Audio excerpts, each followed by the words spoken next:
for joining Real Talk. This is Natoya Perkins, and I want you to stay with me.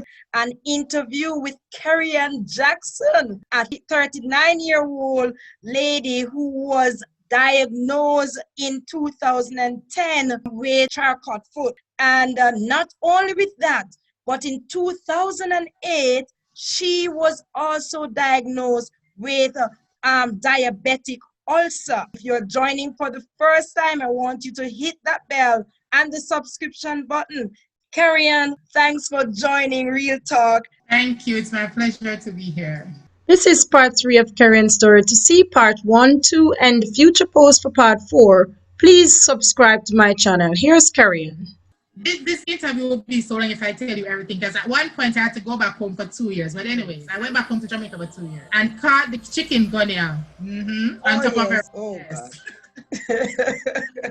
But the final decision, when it was coming, after being in 1 year in school, because people were telling me, are you going to make it in school? You know, your foot, your this, your that. I went to school. I was on the dean's list. I was doing well. But after school, I started summer courses, and my sister, the pain was just getting worse. I used to wear a brace on my foot. It's called a pro walker, because what it does is it acts like bones. So it supports your leg. I don't have bone, so it helped me to walk. I went, and my foot was so disfigured till you could actually see it grows, but I'm just going to say you could see the bone through the side of my foot. That is how bad my leg was.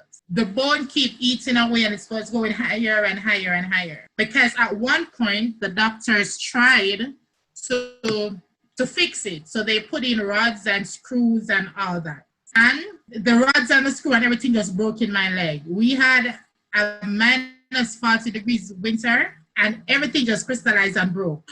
So I had to go back to do a surgery to take out all the rods, all the steel, everything that was in my leg.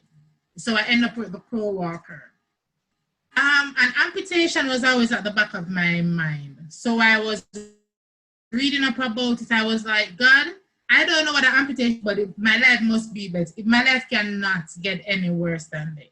But at the back of my mind, I was always thinking, I'm going to be healed. God is going to heal. God, you can't do this. So I was thinking, oh, you know, I'm going to be healed. I don't need to cut off my foot. That was always at the back of my mind. But it's not good to walk in obedience. I remember one day I went to my doctor, and he's like, there's nothing else. You need to amputate this leg. And the Lord said to me, tell him I'm going to heal you. And I'm like, okay then. And then the Lord said to me, tell him I'm going to heal you. And I said to him, oh, my foot is going to be healed. So he started laughing. Of course, I was very embarrassed. So I didn't go any further with it. Who knows if I was obedient, what would have happened? I don't know. But people don't follow me. Just do whatever God tells you to do it. Yeah.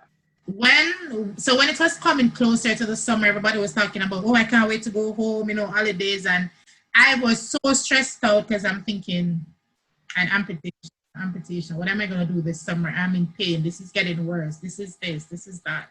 So when I was in school and everybody would be talking about what they want to do for the summer, I remember just going to the bathroom and crying, because I'm like, what is my summer? What do I have to do for my summer? This is just hopeless. And for my first year in school, most of the time I spent at the hospital anyways. I remember my finals, when we had final exams, everybody had final exam, and for me, I had 2 exams per day. I had midterm and final, because I didn't get to do midterm. So, you know, midterm, you have exam from first semester, but the final is both semester and one.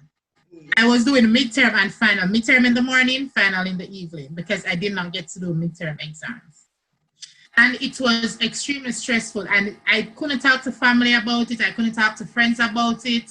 It was just an inside pain that was just eating at me every single day.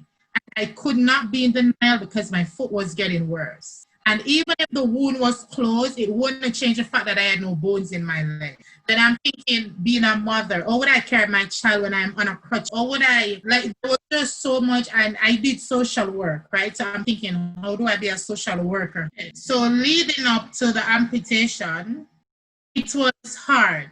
Because here I am, being in ministry, teaching Sundays, being the ones that my friends will call to pray for, being the one that is always encouraging people. the one where where you are viewed as being spiritually mature. How do I tell people I'm going to cut off my foot?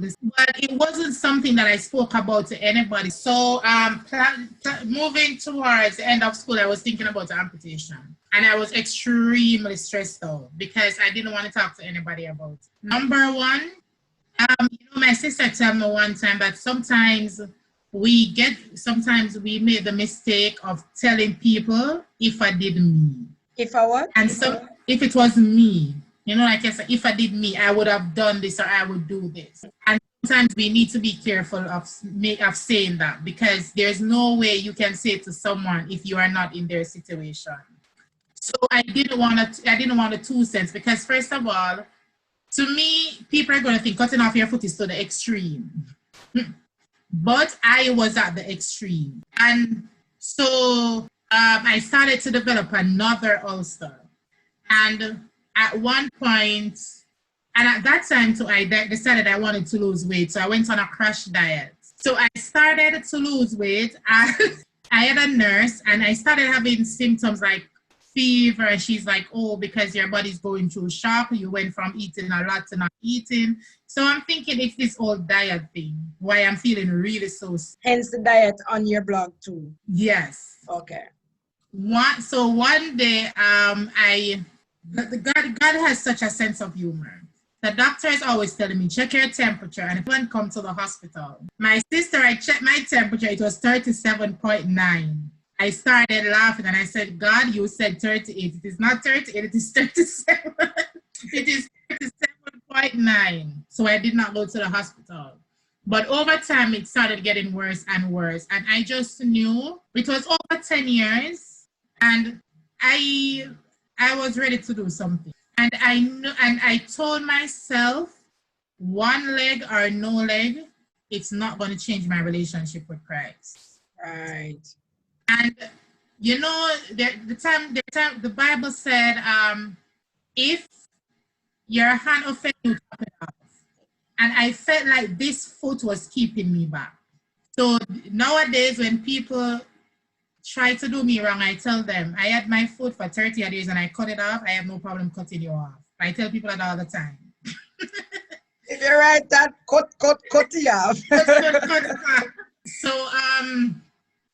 I got up early in the morning and I went to the doctor.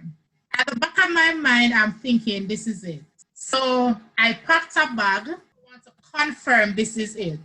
So I packed a hospital bag, but then I left it at home because I was hoping that one little amount of faith that I have, by the time I reached to the doctor, my foot would have been healed. If you get what I'm saying. Yeah.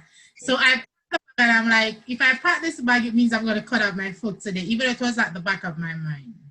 When I went to the doctor, he said to me, you have an infection, and I said, take it off.